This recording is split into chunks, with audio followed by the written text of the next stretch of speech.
I want to bring you up to date on the latest news from the COVID Special Committee, of which my colleagues and I are members. At the last coordinators meeting, in order to react to the Pfizer CEO's repeated reticence in answering questions regarding the contract concluded with the European Commission to provide the mRNA therapies for all member countries, the majority of the group's representatives in COVID committee decided to adopt the following measures. First, the withdrawal of authorization to access the EP for all representatives of the Pfizer company, and second, an invitation to appear before the COVID committee for a hearing addressed to the European Commission President Ursula von der Leyen. On the first measure, we are awaiting the decision of the Conference of Presidents. On the second, the decision of the President of the European Parliament. In light of the serious facts of corruption that have emerged in the last month in the European Parliament and the pressing demands for more transparency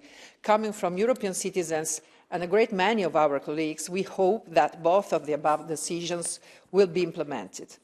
In international news on the subject of the so-called COVID vaccines, last week we learned from CNN that the US FDA advisors have denounced Moderna's failure to submit data on the infections of participants in trial for approval of its new bivalent booster. Such data would have made it clear that this updated product would be no more effective than the original one, based on a variant of the virus that is currently no longer circulating, in preventing COVID-19 infections. Simply put, that it would not work at all. By providing the data, Moderna feared that it would not get marketing approval for the updated booster.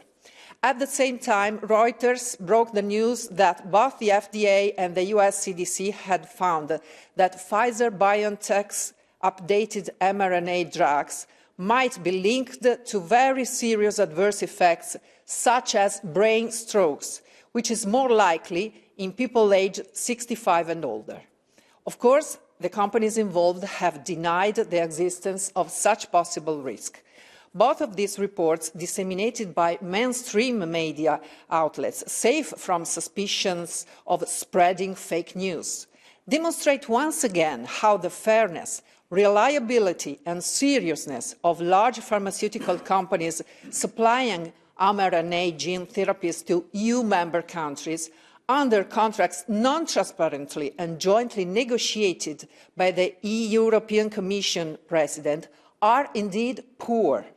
Adding to the concerns already present about the efficacy and safety profiles of these drugs are the alarming data resulting from both European and non-European surveillance systems, which see a dramatic increase in cases of heart problems in the young and very young, of very aggressive cancer cases in all age groups, and of sudden deaths from heart attack, stroke, or unknown causes in young and healthy people.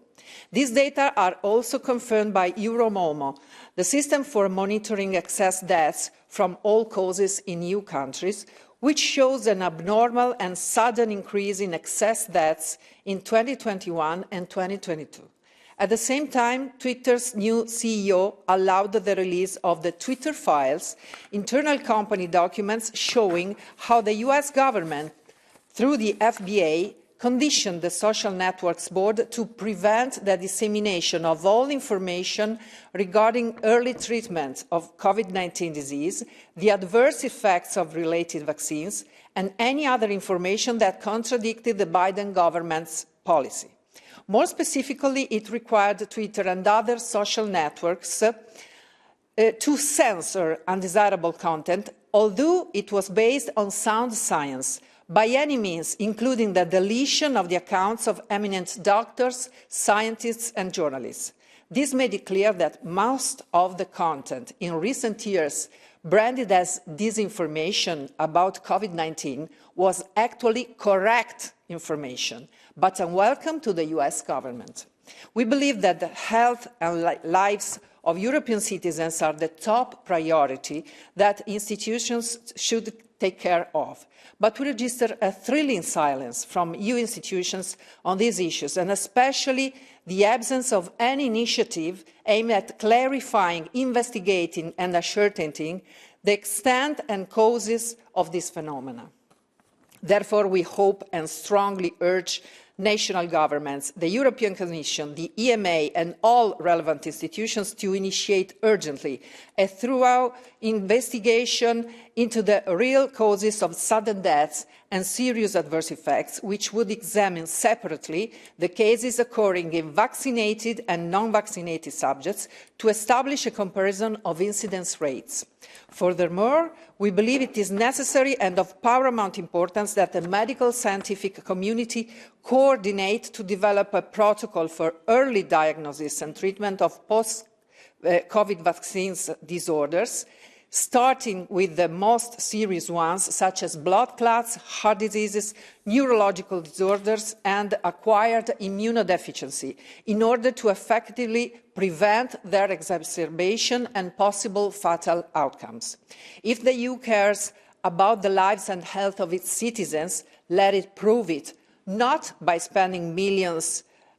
more on vaccines of dubious efficacy and poor safety, but working seriously on patient care and transparency in informing regarding pharmaceuticals. Thank you.